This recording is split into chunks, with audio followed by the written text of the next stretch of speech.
मध्य प्रदेश की धार्मिक ऐतिहासिक नगरी उज्जैन से होकर गुजरने वाली नदी क्षिप्रा नदी के नाम से जाना जाता है। इसकी अलग ही महत्व है, अलग ही इसकी विशेषताएं हैं। जो भी इस नदी में स्नान करता है हजारों पुण्यों को प्राप्त करता है। क्षिप्रा मैया की जय हो। वीडियो शुरू करते हैं फ्रेंड्स। राधे राधे, जय श्री कृष्णा। कैसे हो आप सभी? आशा करती हूँ आप सब अच्छे होंगे। और ये है रविवार का दिन जहाँ पर हम लोग सो करके उठे और बस आ गए यहाँ पे क्षिप्रा मैया में स्नान ध्यान करने के लिए हम लोग चल रहे हैं। तो अभी हम लोग दर्शन किए रामलला के और फिर हम लोग यहाँ पर सुबह सुबह का टाइम है ये, तो अभी हम लोग पी रहे हैं चाय नीचे उतर के। और यहाँ पर आदि के पापा और मैं और बाकी फैमिली सब पीछे हैं। तो अभी हम लोग चल रहे हैं क्षिप्रा मैया में स्नान करने। मैं क्षिप्रा मैया बोल रही हूँ लेकिन इनका नाम जो है क्षिप्रा है। शक्कर के श में छोटी की मात्रा क्षिप्रा, क्षिप्रा नदी इसका नाम है। तो इसको क्षिप्रा के नाम से मतलब ऐसे बोली में निकल जाता है क्षिप्रा करके, तो इग्नोर कीजिएगा अगर रॉन्ग लगे आपको तो। बाकी इसको ऐसे ही कहा जाता है, इसलिए मैं ऐसे ही बोल रही हूँ।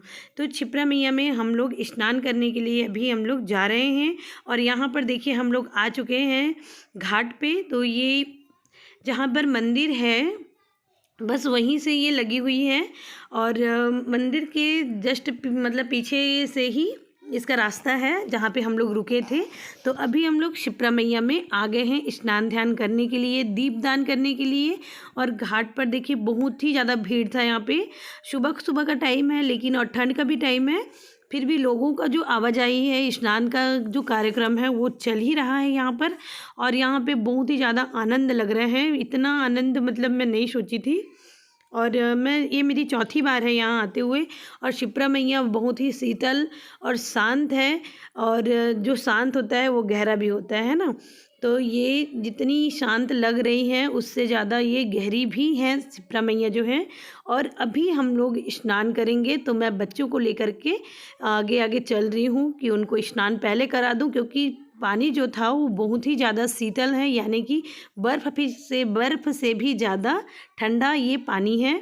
और यहाँ पे लेडीज़ जेंट्स सब एक साथ ही स्नान करते हैं, क्योंकि घाट बना हुआ है। और धार्मिक स्थलों पे कोई भी ऐसी शर्म लाज ऐसे कुछ भी चीज़ों का यहाँ पे कोई मोल नहीं है, क्योंकि यहाँ पे सब लोग एक समान होते हैं। तो यहाँ पर देखिए मैं भी स्नान कर रही हूँ।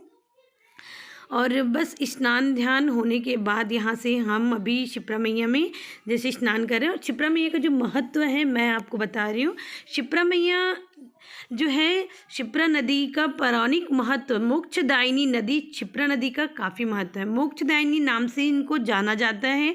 ये मोक्षदायिनी है, जैसे माँ गंगा है वैसे ही ये भी हैं। क्षिप्रा मैया जो है ये भी इनको भी उतना ही महत्व मिला हुआ है।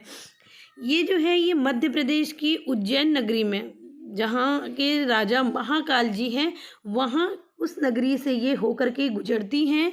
उज्जैन की क्षिप्रा नदी जहाँ पर यहाँ पर हर 12 वर्ष में, हर 12 साल में यहाँ पे सिंहस्थ कुंभ मेला का आयोजन किया जाता है। मालूम है क्योंकि यहाँ पे कुंभ मेले का आयोजन क्यों किया जाता है? आप लोग सोच सकते हैं यहाँ पे कुंभ मेले का आयोजन इसलिए किया जाता है क्योंकि यहाँ पर अमृत गिरा था। जब दानव में और देवता में जब हुआ था युद्ध अमृत को लेकर के, तो उस टाइम जब अमृत की बूंदें धरती पर गिरी थी तो गंगा मैया में तो गिरी ही थी, साथ में क्षिप्रा मैया में भी गिरी थी। कहाँ कहाँ पर गिरी थी इस बारे में मैं और आपको बाद में बताऊंगी। यहाँ पर अभी यहाँ का महत्व बता रही हूँ, तो इस वीडियो में इसी का बता रही हूँ। तो क्षिप्रा मैया में भी अमृत गिरा हुआ था, जिसके कारण इनका महत्व माँ गंगा के समान ही माना जाता है। और यहाँ स्नान करने वालों को मोक्ष की प्राप्ति होती है। भगवान महाकालेश्वर की नगरी में अगर आप आए हो तो आपको क्षिप्रा मैया में स्नान करना बनता है, जरूर कीजिएगा। मोक्षदायिनी है, पापनाशनी है, माता क्षिप्रा का आशीर्वाद जरूर लीजिए। यहाँ पर हम लोग अभी दिया वगैरह लगा रहे हैं। और दिया लगाने के बाद यहाँ पे भोलेनाथ जी तरह तरह के विराजमान हैं, जहाँ पे घाट पे हम लोग पूजा वगैरह कर रहे हैं। तो यहाँ पे मम्मी पापा पहले कर रहे हैं, फिर हम लोग भी करेंगे, क्योंकि नदी जो है ना यहाँ की, इनको साफ़ रखने के लिए कहा गया है तो जो दिया वगैरह आपको लगाना है, आप दिया लगा सकते हो, उसके बाद फिर यहाँ से उनको हटा दिया जाता है। तो इस तरह से हम लोग अभी दिया वगैरह लगा रहे हैं। आदि के पापा भी यहाँ पे स्नान कर रहे हैं, मैं भी कर रही हूँ, मतलब स्नान करा रहे थे, सॉरी, भगवान जी को।